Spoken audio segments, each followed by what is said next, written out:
Alright, so ito pakita ko lang sa inyo mga ka-SP, ka-power. Minsan tignan nyo, no? Pakita natin yung picture nung hindi pa natatanggal ang bumper niya.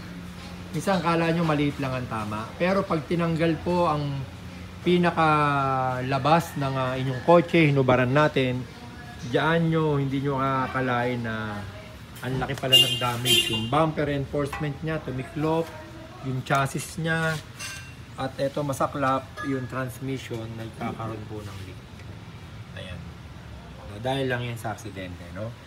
Kaya minsan, binibigyan ko lang kayo idea na maliit lang ang tama sa labas, pero pag binuksan po yan, hindi nyo akalain, no? Ganyan, pati yung aircon ng condenser niya is tumabingi na or na-disalign na.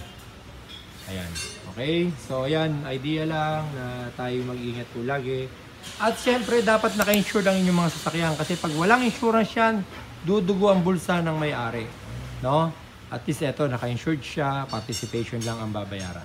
Okay, sige po, sana natututo. Maraming salamat.